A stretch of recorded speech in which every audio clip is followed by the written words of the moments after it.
जी हाँ, ये कहानी 17 साल के लड़के की है। कुछ समय पहले एंचोरा गांव में विकेश कुमार नाम का एक लड़का था। उसका छोटा सा परिवार था। उसके माता पिता अशिक्षित थे। उसके 2 भाई, एक बहन थी। उनका पूरा परिवार बहुत ही हंसी खुशी से रहता था। समय धीरे धीरे बीतता गया। एक समय ऐसा आया, उनके परिवार को ऐसी समस्याओं ने घेर लिया। उसका परिवार बिखरने लगा। धीरे धीरे बहुत समय बीत गया। समस्या का कोई समाधान ना मिला। बहुत से डॉक्टरों को दिखाया, तांत्रिकों को दिखाया, इधर उधर की तीर्थ यात्राएं की, लेकिन कोई आराम ना मिला। आसपास के बुजुर्गों के कहने पर देवी देवताओं का हवन पठन पूजन कराया, लेकिन कोई आराम ना मिला।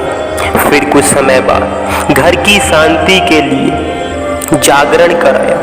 कुछ समय बाद फिर घर की शांति के लिए जागरण कराया, लेकिन कोई आराम ना मिला। पूरे परिवार के चेहरे मुरझा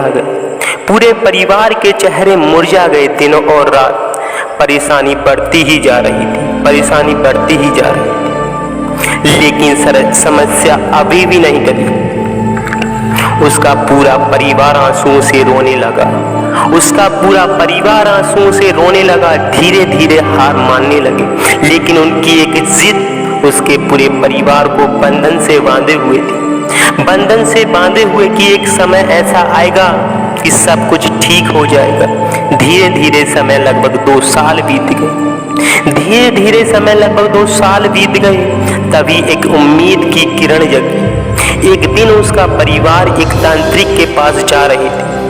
तभी ब्रह्मांड के रचयिता ने एक ऐसी रचना रची कि तांत्रिक के पास न जाकर अचानक उसका परिवार उसकी बड़ी मौसी के घर जा पहुंचा।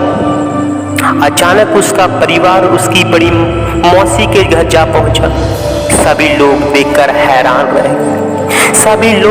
हैरान रह गए, क्योंकि हालत बहुत बुरी हो चुकी थी। परेशानियों से जूझ रहे थे। उसकी माँ अपनी बहन को देखकर रोने लगी, क्योंकि समय के अनुसार उनकी सांसें ही चल रही थी। बहुत बुरी हालत हो चुकी थी।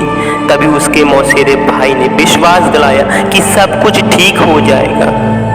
और कहाँ तुम अधर्म को छोड़कर सत्य मार्ग की ओर चलो। ये प्रकृति, ये ब्रह्मांड जिसमें नारायण साकार हरि परमात्मा समाये हुए हैं, वो आपकी मदद अवश्य करेंगे।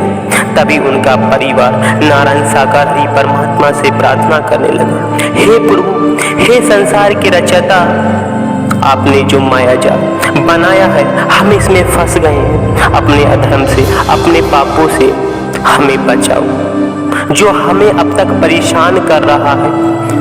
तभी कुछ समय के बाद परमात्मा जी का प्रसाद दिया और फिर ईश्वर को भोग लगाकर भोजन दिया। जिन्होंने कुछ समय से भोजन नहीं खाया, उन्होंने फिर भरपेट भोजन किया और नारायण साकार हरि परमात्मा ने उन पर ऐसी कृपा बरसाई कि उनका परिवार एक सूत में बांध दिया और वह पहले की तरह अपना जीवन हंसी खुशी से व्यतीत करने लगे।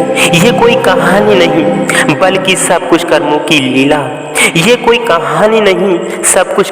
लीला है। हमें कभी भी अधर्म में नहीं फंसना चाहिए, सत्य को पहचानना चाहिए। ईश्वर के नाम पर इतनी आडंबरता है, इतनी लूटपाट है, इन सभी से बचना चाहिए, क्योंकि ईश्वर एक है जिसने इस ब्रह्मांड की रचना की है, जो संसार को चला रहा है, जो नारायण साकार हरि परमात्मा के नाम से जाने जाते हैं, जिसमें नारायण हरि साकार हरि परमात्मा समाये हुए हैं, जो अभी नासी हैं, ना ही जन्म लेते हैं और ना ही मरते हैं।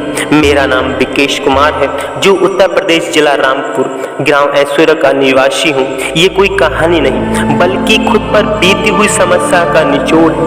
ये कोई कहानी नहीं, बल्कि खुद पर बीती हुई समस्या का निचोड़ है, जो इस समय आप सुन रहे हैं। संसार के माया जाल से बचने की कोशिश करो और सत्य को पहचानने की कोशिश करो। नारायण साकार हरि की संपूर्ण ब्रह्मांड में सदा सदा के लिए जय जयकार।